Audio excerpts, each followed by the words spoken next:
ऋषी आणि भारद्वाजजी यांचा संवाद चालू आहे। भारद्वाजजींना जेव्हा हाक मारली, भारद्वाजजी झोपलात का जागेत, तेव्हा भारद्वाजजींनी सांगितलं, महाराज मला तुम्ही मध्ये हाक मारू नका। अहो म्हणले, तुम्ही मला रामकथा विचारली, मी शिवकथा सांगितली, तुम्ही ऐकता का नाही तेही माहित नाही।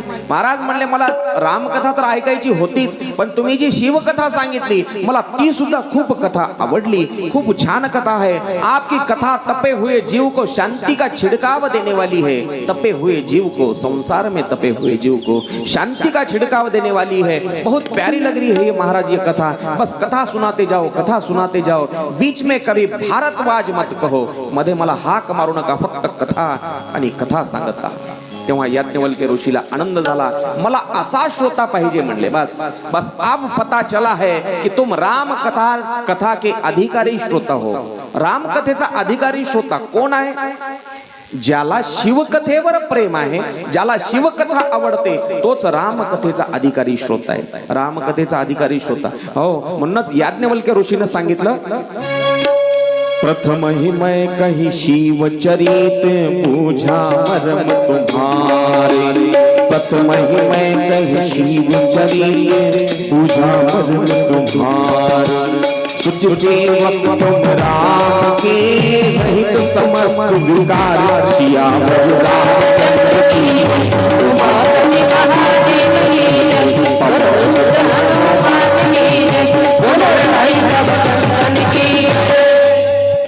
प्रथम ही मैं कही शिव चरित पूजा मरम तुम्हारे।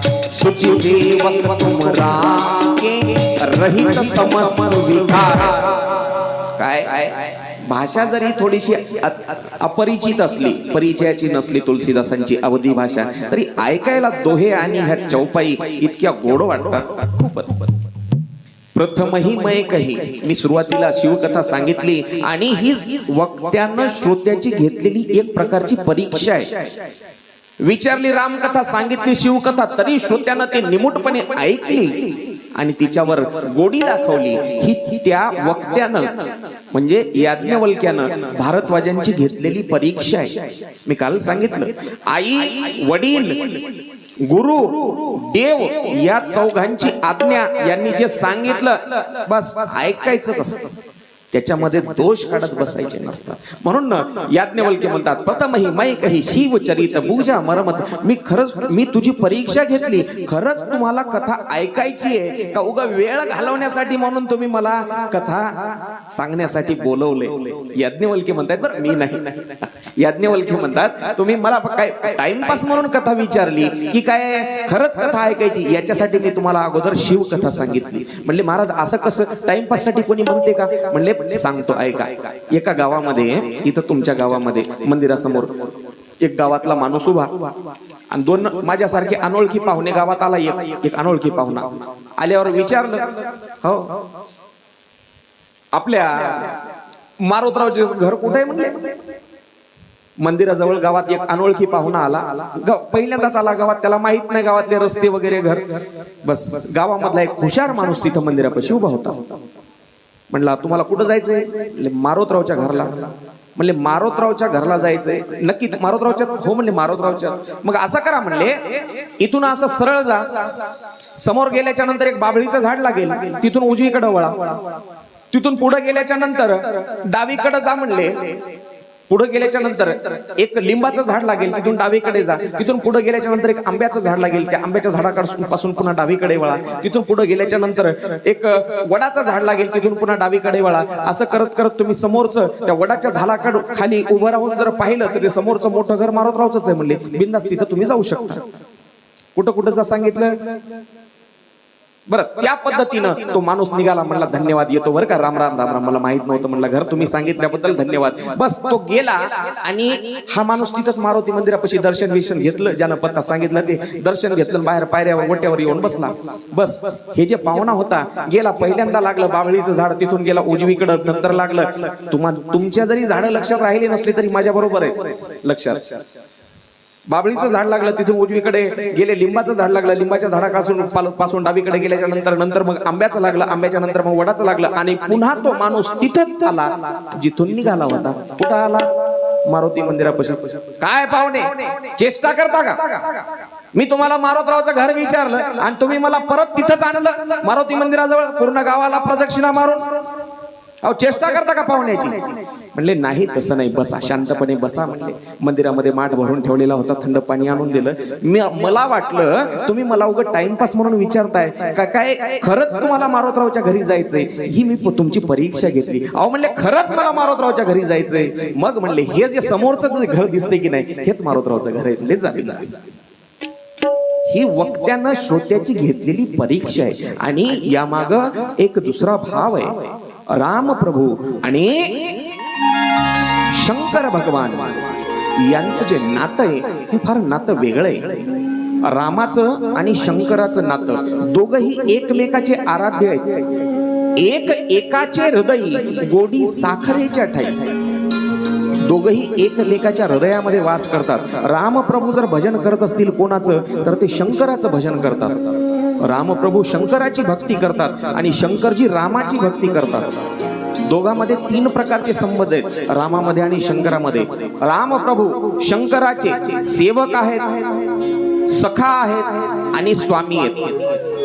नीट लक्षपूर्वक आहे का? रामप्रभू शंकराचे सेवक आहेत, सखा आहेत आणि स्वामी आहेत. त्याच प्रकारे शंकरजी रामप्रभूचे सेवक आहेत, सखा आहेत आणि स्वामी आहेत. दोघही एकमेकाचे आराध्य, एकाचे हृदय गोडी साखरेच्या ठाई. पण आमची आजकाल महाराज शोकांतिका अशी आहे, उभे गंधवाले आडव्याला मानत नाहीत, आडवे गंधवाले उभ्या लोकायला मानत नाहीत, उभ्या गंध लावणाऱ्याला. म्हणजे भेद चाललेला आहे, भेद. महादेव श्रेष्ठ, कोणी म्हणते विष्णू श्रेष्ठ, पण त्यांच्यामध्ये भेद नाही बरं का. हा समज फक्त आपल्या अज्ञानी लोकांमध्येच आहे. ज्याच्याकडे अज्ञान आहे तोच असा भेद करतो. हरी हरा भेद नाही, नका करू वाद. साधू संतांनी म्हणून सांगितलं दोघांमध्ये भेद नाही, आणि जो कोणी भेद करेल अरे त्याला नरकातही स्थान मिळणार नाही. महादेवामध्ये आणि विष्णूमध्ये भेद नाही, नका करू वाद. साधू संतांनी म्हणूनच सांगितलं किती ऐक्य यांच्यामध्ये. मी सांगतो किती ऐक्य. पंढरपूर वारी आपण करतो. आपण कधीपासून करतो? आत्ता करतो. आत्ता जेव्हापासून माऊलींनी आपल्याला वळण लावलं, जेव्हापासून आपण माणसं झालो, माऊलींनी वळण लावलं तेव्हापासून ही मानव जात आपली महाराष्ट्रातली आपण माणसात आलो. नाहीतर अगोदर आपल्याला पंढरपूर वारी माहित नव्हती. माऊलींनी आपल्या इथं वारी सुरू केली. पण त्याही अगोदर जर पंढरपूरची वारी, विठोबाची वारी जर कोणी सुरुवात केली असेल तर आपल्या वारीचे आद्य प्रवर्तक आहेत कोण? भगवान शंकर. सर्वात आधी महादेवानं कैलासाहून वारी केली. कैलासाहून. पंढरपूरचे पहिले वारकरी जर कोण आहेत तर ते आहेत भगवान शंकर. किती ऐक्य. भगवान शंकर दर्शनाला आलेले पाहिले आणि देवानं पांडुरंग परमात्म्यानं उचलून डोक्यावर घेतलं. उचलून महिमा वर्णिता महेशू तो तेने मस्तकी वंदिला. पांडुरंग परमात्म्यानं देवाला उचलून डोक्यावर घेतलं. शंकराचार्यानं गोड वर्णन केलेलं आहे. महायोग पीठे तटे भीमरथ्यम वरम पुंडरीकाय दातो मुनिंद्रे समागत्य तिष्ठन्तमानंद कदम परब्रह्म लिंगम भजे पांडुरंगम. एरवी पांडुरंग परमात्म्याच्या मस्तकावर शिवलिंग असण्याचं कारणच नाही. देवानं डोक्यावर उचलून घेतलं पांडुरंग परमात्म्यानं. इतकं ऐक्य.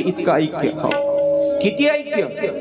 म्हणून भेद नका करू. साधू संतांनी सांगितलं होणी वैष्णव. चला आपल्याला आजची जी कथा आहे, आज आपल्याला संध्याकाळी 4:30 वाजता 5 वाजता आपली जेव्हा कथा संपेल तेव्हा आपल्याला राम जन्मापर्यंत जायचंय. राम जन्मापर्यंत.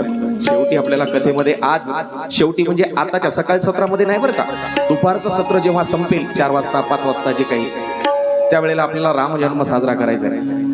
म्हणून दोघांमध्ये भेद करू नका. शंकराची ही भक्ती आणि विष्णूची ही भक्ती ती त्याच्यापर्यंतच तिथंच पोहोचते. सोप्या भाषेत सांगू, शक्तिमानच गंगाधर आहे. कळालं? तुमच्या आमच्या भाषेत नाही कळालं? शक्तिमान फिरते फिरते गंगाधर होते, गंगाधरच फिरते फिरते शक्तिमान होते. म्हणजे शक्तिमानच गंगाधर आहे. अहो आपण म्हणतो ना, इतका एकमेकात जीव आहे, याला जर काटा टोचला तर दुःख त्याला होते. कसं होते सांगू?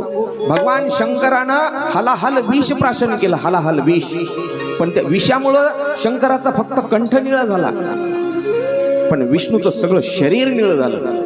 इतकं ऐक्य. नारायण भगवंतानं, विष्णू भगवंतानं अमृत प्राशन केलं, पण त्या अमृताच्या प्रभावामुळे भगवान शंकराचं शरीर जे आहे ते स्फटिकासारखं पांढरं झालं. म्हणून वर्णन आहे, नुसतं सांगण्याच्या गोष्टी नाहीत. भगवान शंकराचं वर्णन दररोज आपण आरती, जी मुख्य आरती ग्रंथाची झाली की लगेच एक कापूर आरती म्हणतो. कर्पूर गौरम करुणावतारम, कोणाचं वर्णन आहे ते? कर्पूर गौरम, कापरासारखा पांढरा शुभ्र वर्ण कोणाचा आहे? शंकराचा आहे. त्यांचं वर्णन आहे ते कर्पूर गौरम करुणावतारम, कापरासारखा वर्ण. कशामुळे झाला? नारायण भगवंतानं अमृत प्राशन केलं विष्णूनं, म्हणून शंकराचा रंग पांढरा झाला. पण शंकरानं जेव्हा विष प्राशन केलं, हलाहल विष, त्याच्यामुळं विष्णूचा रंग निळा झाला. साधू संतांनी गोड सांगितलं. हो, भजन करा रे हरिहरा, नारायण शिवशंकरा, माझे बोलणे अवधारा, भेदन करा दोघांचा, पाहेपा तेथीचा वृत्तांत, तुम्हा सांगेन सत्य वृत्तांत, नारायणे सेविले अमृत, झाला श्वेत महादेव.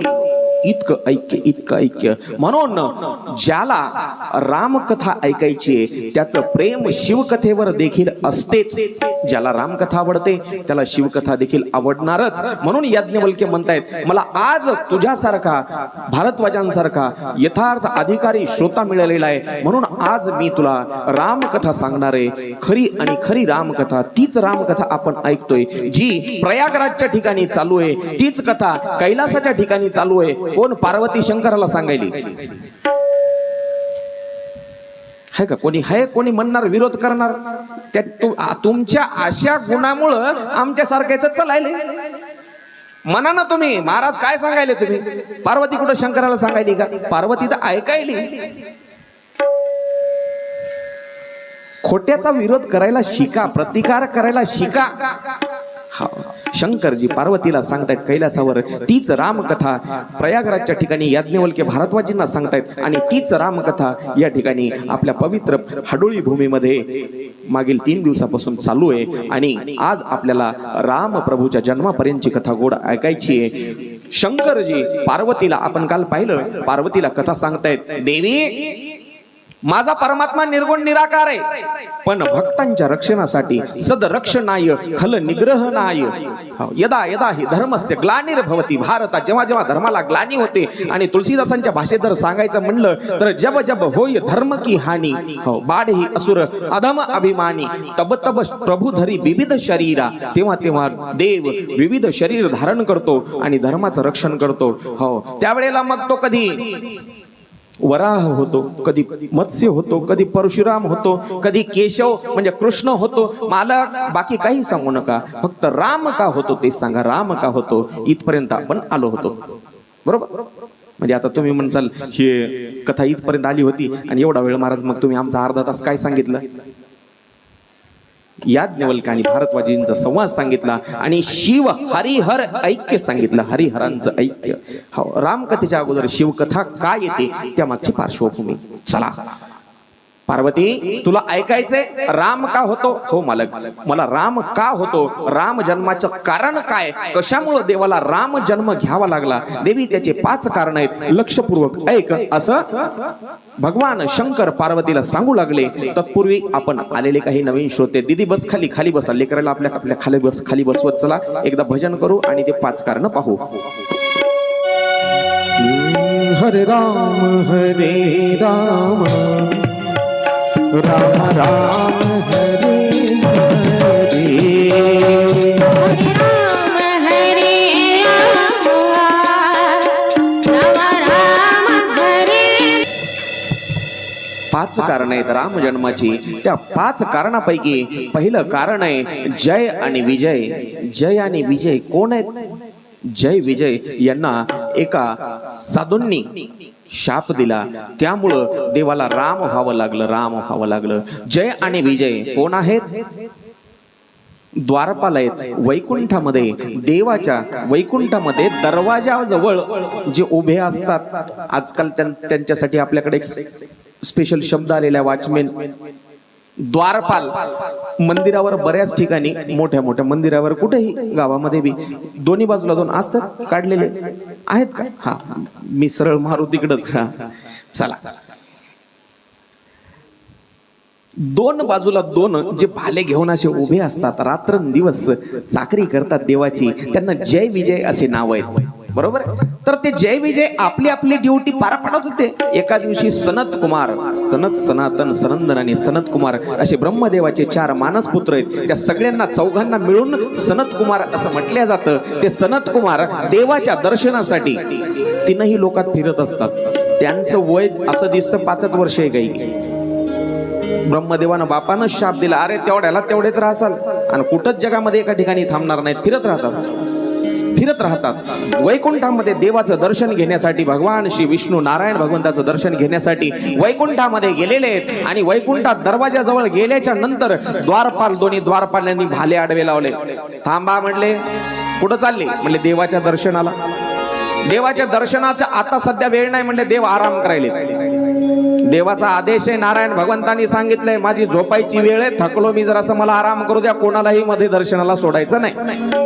अरे तुम्हाला समजते का, जगामध्ये आम्हाला कधी कोणी अडवलं नाही. साधू आहेत आम्ही, संत आहेत आणि देवाच्या दर्शनाला आमचा अधिकार आहे. देवाच्या दर्शनाला बाकी काही सांगू नका, आम्ही आमची ड्युटी करायलो, आमचं कर्तव्य आम्ही बजावत आहेत. देवाचा आदेश आहे, मध्ये कोणाला सोडायचं नाही. अरे आम्ही संत आहेत, देवाच्या दर्शनाचा अधिकार आहे आमचा, आम्हाला जाऊ द्या. हम नाही जाने देंगे. ते म्हणले हम जाएंगे, हम साधु है, संत है, हमारा अधिकार है दर्शन लेने का. हम नहीं जाने देंगे, हम जाएंगे, हम नहीं जाने देंगे, हम जाएंगे. अरे राक्षसवाल, राक्षस साधू संताचा रस्ता अडवता, शाप दिला. राक्षसवाल असा शब्द ऐकला.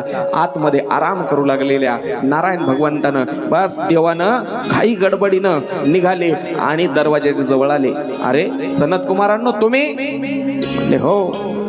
कोणाला शाप दिला? या जय विजयाला अडवतायत आमचा रस्ता, साधू संतांचा रस्ता अडवतात. अरे रस्ता अडवतात ते त्यांचं कर्तव्य बजावतात, पण तुम्ही त्यांना एवढ्या गोष्टीसाठी शाप दिला? हो, त्यांनी आम्हाला दर्शनासाठी येऊ दिलं नाही. अरे तुम्ही साधू आहेत, संत आहेत आणि संतांच्या मुखामध्ये शापाची वाणी. संतांचं हृदय कसं असतं, संत जगाचं कल्याण करतात आणि तुम्ही यांना शाप दिला. संतांच्या मुखामध्ये शिव्या शाप शोभत नाही. संत हृदय नवनीत समाना, तुलसीदासांनी सांगितलं. संतांचं हृदय हे कसं असतं, नवनीत समाना. नवनीत म्हणजे लोणी जितकं नरम असतं की नाही, किती नरम असते लोणी, तितकं संतांचं हृदय नरम असतं, म्हणजे मऊ असतं. साधू मराठीत मध्ये आपल्याकडे अभंग तुकोबरायांनी देखील सांगितलं, संतांचं हृदय कसं असतं, जे का रंजले गांजले त्या अभंगामध्ये पहा तुम्ही. हो, संतांचं हृदय हे नवनीतासारखं, लोण्यासारखं मऊ असतं. हो, दया करणे जे पुत्रासी तेच दास आणि दासी.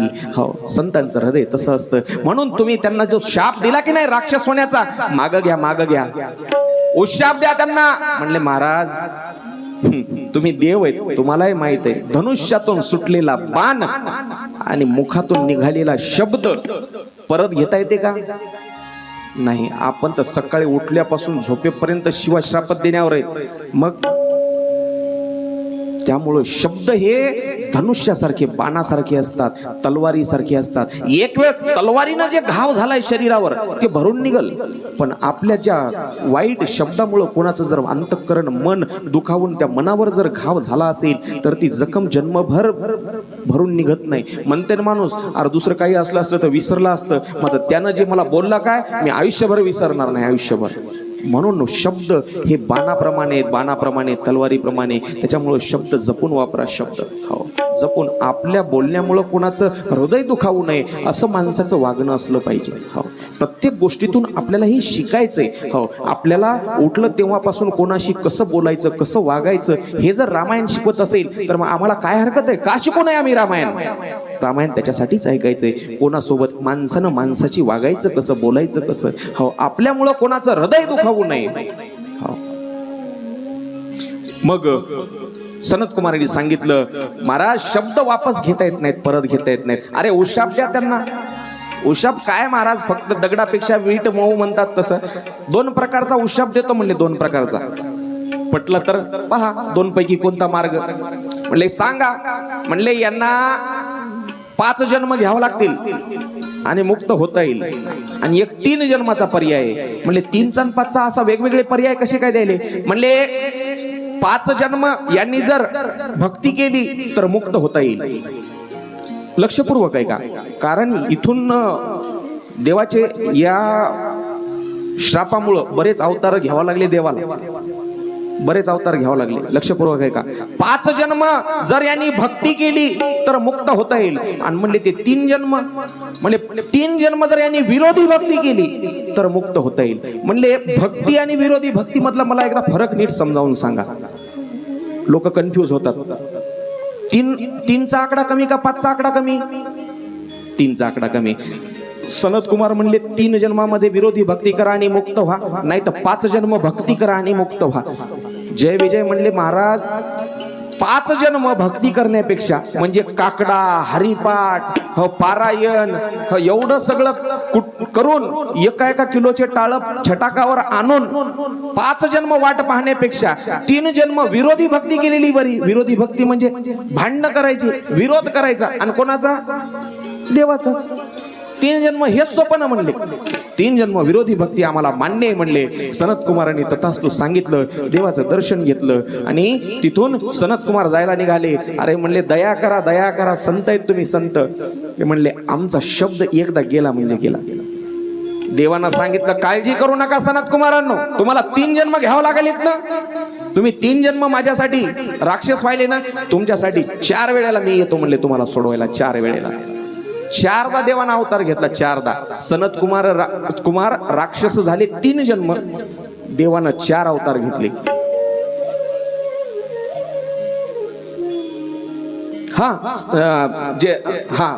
जे जय विजय आहेत, द्वारपाल जे आहेत, ते 3 वेळेला काय झाले? राक्षस झाले. आणि त्यांना मुक्त करण्यासाठी देवानं 4दा अवतार घेतला. 4दा अवतार हे जे जय विजय आहेत यांचा पहिला अवतार झाला. सांगा आता तुम्ही बऱ्याच वर्षापासून भागवत ऐकताय.